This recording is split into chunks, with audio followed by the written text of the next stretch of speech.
My business partner told our investors I built this company alone. He just showed up for meetings. They believed him. I didn't argue. I just walked out and called my lawyer. By morning, he learned who actually owned the patents. The conference room smelled like expensive coffee and ambition. 23 investors. I counted them while Marcus was setting up his laptop, connecting it to the projector with that casual confidence he'd perfected over 3 years of partnership. 23 people representing approximately $12 million in Series B funding. The kind of money that would take our company from promising startup to legitimate player. Our company. Except Marcus kept saying my company in his prep emails. I told myself it was just nerves. Just Marcus being Marcus. A little too focused on himself, but ultimately harmless. We were partners. 50-50 split. Equal ownership. We'd signed the documents in his lawyer's office 30 months ago. Shaken hands. Talked about building something that mattered. The presentation began at 10:07 a.m. Marcus clicked to the first slide. Our logo. The one I'd designed at 2 a.m. in my garage, tweaking pixels until it felt right. TechVault. Clean. Modern. Professional. Good morning, Marcus said, flashing that smile. The one that had convinced me to partner with him in the first place. Warm. Trustworthy. Thank you all for being here. I'm Marcus Chen, founder and CEO of TechVault. Founder. Singular. My stomach twisted slightly, but I pushed it down. Semantics. He probably just meant to say co-founder and forgot. Marcus clicked to the next slide. My slide. The one showing our proprietary encryption algorithm,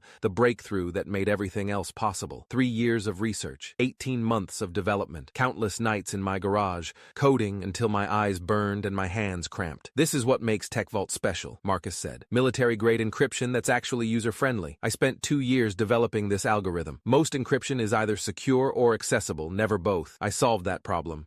Not we. My hands went cold. The technical architecture is complex, Marcus continued, clicking through slides I'd created, explaining concepts I'd discovered. But the core innovation is elegant. See this pathway here? That's what makes simultaneous security and speed possible. Took me 18 months to figure that out. An investor raised her hand. Diane Fitzgerald, managing partner at Crestview Capital. I'd met her twice before. She'd asked good questions, technical questions, the kind that showed she actually understood technology instead of just throwing money at buzzwords. Marcus, this is impressive work, she said. And your partner, David? She looked at me. What's your role here? Marcus smiled. That easy, charismatic smile that made people want to trust him. David's great for moral support, he said. Shows up to meetings, gives feedback on presentations, but let's be honest. He gestured at the screen, at my algorithm, at my architecture, at my 3 years of work. I built this company. Alone. The room nodded. Several investors looked at me with something that might have been pity. Poor David. The friend who got carried along. The dead weight. I sat there, fingers tapping against the conference table. My nervous habit. The one that drove Marcus crazy, waiting for him to correct himself, to laugh and say he was kidding, to acknowledge that I'd built every single line of code currently running on our servers. He didn't. He kept talking. Another investor leaned forward. Thomas Wu, venture capitalist, Stanford MBA, 20 years of experience written across his expensive suit. So we're really investing in Marcus's vision and execution? His technical expertise? Exactly, Marcus said. He was standing taller now, feeding off their attention. David's a nice guy, reliable, but this company exists because of me. The late nights, the sacrifice, the innovation, all me. My phone buzzed in my pocket. I pulled it out under the table. A text from Sarah, Marcus's executive assistant, the one he'd hired 6 months ago. I'm so sorry. He told me to book this meeting without telling you the agenda. I thought you knew. So this was planned. This wasn't a mistake or nerves or Marcus getting caught up in the moment. This was deliberate. Marcus advanced to the next slide. The one about our growth trajectory, our user acquisition, our revenue projections, all built on technology I'd created. Moving forward, he said, I think it makes sense to restructure ownership. Bring in someone with actual technical expertise to replace David in an operational role. Someone who can contribute at the level the company needs. David can stay on in an advisory capacity if he wants. Equity adjustment to reflect actual contributions. Advisory capacity. Equity adjustment in the company I'd founded with the technology I'd invented. One investor, I didn't catch his name, actually laughed. Makes sense. No offense, David, but you can't expect equal ownership when you're not doing equal work. The room murmured agreement. I stood up. 23 pairs of eyes turned to me. I grabbed my laptop, my notebook, my bag. Where are you going? Marcus asked. His smile faltered, just slightly, a crack in the performance. Home, I said. My voice was calm, eerily calm. You clearly don't need me here. David, come on. He moved toward me, hand extended like he was calming a spooked horse. Don't be dramatic. I'm not being dramatic. You just told 23 investors that I show up to meetings and provide moral support, that I don't do equal work, so I'm leaving. Good luck with your pitch. David, I walked out. The conference room door closed behind me with a soft click. The hallway was silent. My hands were shaking. I'd met Marcus 3.5 years ago at a startup networking event in San Francisco. I'd been working alone for 6 months at that point, developing the encryption algorithm in my garage in Palo Alto. I had the technical skills, skills. Stanford CS degree, 8 years as a senior engineer at various tech companies. But I had no business experience, no connections, no idea how to turn my breakthrough into an actual company. Marcus had the opposite problem. MBA from Wharton, 5 years in venture capital, a network that included half the investors in Silicon Valley, but no technical product. He'd been looking for something to build a company around. We'd talked for 2 hours at that networking event. He'd understood immediately what made my encryption algorithm special. This could be huge, he'd said. Military contracts, enterprise clients, maybe even consumer applications. But you need help bringing it to market. He'd been right. I couldn't do it alone. I was a coder, not a businessman. I needed someone who could pitch to investors, negotiate deals, build partnerships. We'd formed the company a month later, 50-50 split, equal partners. Marcus would handle business and fundraising. I'd handle technology and product development. It had worked beautifully for 3 years, or so I'd thought. Now, sitting in my car in the parking garage beneath Marcus's rented office space, I was replaying every conversation we'd ever had, every meeting, every decision, looking for the moment when we became I in his mind, when partner became liability, when creator became moral support. My phone rang. Janet Morrison, my lawyer, the one I'd retained when we first formed the company, back when I'd been smart enough to protect myself legally, even though I'd trusted Marcus personally. Janet, I said, I need you to draft a cease and desist. Tonight. David? Her voice was sharp, alert. What happened? Marcus just told a room full of investors that he built the company alone, that I just show up to meetings, that I don't do equal work. He's planning to restructure ownership and push me into an advisory role. Silence on the other end. Then, David, remind me, whose name is on the patents? Mine. All 7 of them. I filed individually before we even formed the company. You told me to do that, remember? I remember very clearly. And the core algorithm, the encryption architecture, I wrote every single line, alone, in my garage, 6 months before Marcus even knew it existed. What about the IP licensing agreement? I closed my eyes, remembering. The company licenses all the patents from me personally. Marcus's lawyer suggested that structure to save on corporate taxes. He said it would be more efficient. I could hear Janet smile through the phone. Oh, he's fucked. How fast can you move? Papers drafted in 2 hours, filed by morning. David, do you want to do this? Once we send that cease and desist, there's no going back. The company won't be able to use any of your patents. All product development stops. All sales stop. Everything stops. He called me moral support, I said quietly, in front of 23 investors. He planned this. He was going to take everything I built and push me out. Then let's make sure he understands exactly what he's losing. That night, I didn't sleep. I sat at my kitchen table, the same one where I'd sketched the first encryption pathway on a napkin 4 years ago, reviewing every document from our partnership, every email, every text message, every Slack conversation, looking for evidence, building my case. There were hundreds of messages where Marcus acknowledged my work, where he thanked me for solving technical problems, where he explicitly stated that I'd created the core technology. Marcus, 2/14/2022, 11:43 p.m. Dude, you're a genius. That optimization you coded just cut processing time by 60%. We're going to kill it with this. Marcus, 7/3/2022, 8:17 a.m. Investors loved the demo. Your algorithm is what's making this company valuable. Thank you for building something so incredible. Marcus, 11/29/2022, 3:22 p.m. David's encryption architecture is the foundation of everything we're doing. Without his innovation, we'd just be another security company. That last one was from an email to potential investors 7 months ago, when it was convenient to acknowledge my contributions, before he'd decided I was expendable. At 6 a.m., my phone rang. Marcus. I let it go to voicemail. He called again at 6:03, 6:07, 6:12, 6:15, 16 times in 90 minutes. I didn't answer any of them. At 7:42 a.m., Janet texted, cease and desist delivered to Marcus Chen and TechVault Inc. As of 8 a.m. today, the company no longer has rights to use any of your patented technology. All products must be pulled from sale immediately. All development must cease. Violation will result in immediate legal action. At 8:03 a.m., my phone exploded. Marcus calling, the investors calling, our staff calling. Sarah, Marcus's assistant, texting, what's happening? Marcus is losing his mind. The lawyers are here. Everyone's panicking. I turned my phone face down on the table and made coffee. Let it ring. At 9:17 a.m., Marcus called for the 23rd time. I answered. What the hell did you do? He was screaming. Actually screaming. I'd never heard him raise his voice in 3 years. You can't pull the patents.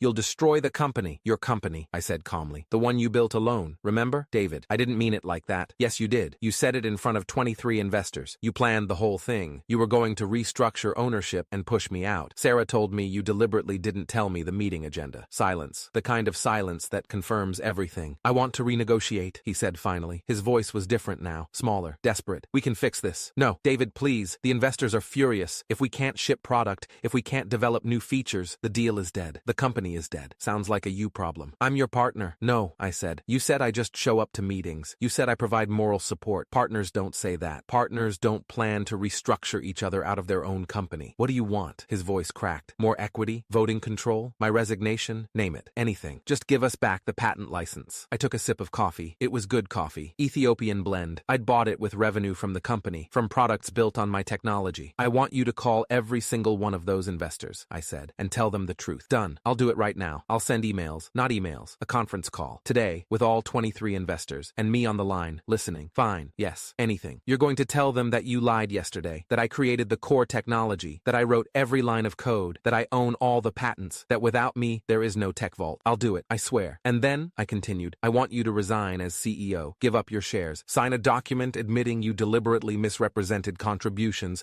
to attempt to defraud me out of my ownership stake. And then, you walk away from the company I built. The silence stretched so long, I thought he'd hung up. That's insane, he finally whispered. I'll be ruined. My reputation, my career, everything. You tried to ruin me first, I said. The difference is, I actually built something worth ruining. I'll fight you in court. Go ahead. I set down my coffee mug. I have 7 patents in my name. I have the original code repository showing every commit was made by me. I have hundreds of emails and messages where you acknowledged I created the technology. I have 23 witnesses from yesterday who heard you call me useless. You'll lose, Marcus, and it'll cost you everything you have left. His breathing was ragged. You're destroying everything we built. No, I said. I'm protecting everything I built from someone who tried to steal it. I hung up. The conference call happened at 2 p.m. Janet had drafted the parameters. All 23 investors. Marcus, me, Janet. Marcus's lawyer, a guy named Brad something who sounded like he wanted to be anywhere else. Marcus's voice shook as he spoke. I'd never heard him sound weak before, uncertain. It was almost satisfying. Almost. I need to clarify some statements I made yesterday, he began. About the technology, about contributions, about who built Tech Vault. Silence on the line. 23 investors listening. The core encryption algorithm, the patented technology that makes our product possible,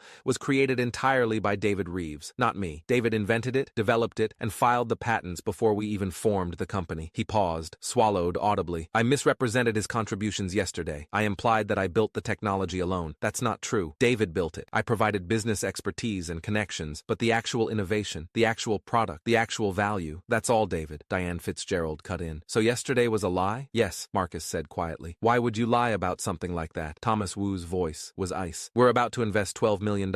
We need accurate information about who actually creates value in this company. Silence. Because he was planning to force me out, I said, my first words on the call. He was going to restructure ownership to reduce my equity and bring in someone else. But there's a problem with that plan. I could feel them listening. The patents are in my name. The IP licensing agreement gives Tech Vault permission to use my technology, but that permission can be revoked. As of this morning, it was revoked. The company currently has no legal right to use the encryption algorithm that makes the product work. The line exploded. Multiple people trying to talk at once. Legal liability, due diligence disaster, completely misrepresented. Brad, Marcus's lawyer, tried to regain control. Ladies and gentlemen, we can resolve this. David is obviously upset, but we can renegotiate the licensing terms. No, I said. We can't. Because Marcus just admitted on a recorded line that he deliberately misrepresented contributions to investors. That's fraud, and I'm not renegotiating anything with someone who committed fraud. David, Diane said carefully, what would it take for you to restore the license? Marcus's resignation, full equity surrender, a signed confession, and a public statement to the press about what happened. You can't be serious, Brad said. I'm completely serious. Those are my terms. Thomas Wu spoke up. Marcus, is what David is saying true? Were you planning to restructure him out? Silence. Answer the question, Diane said. I thought, Marcus's voice was barely audible. I thought it would be better for the company if I had more control, if we brought in someone with deeper technical expertise. I wasn't trying to steal anything.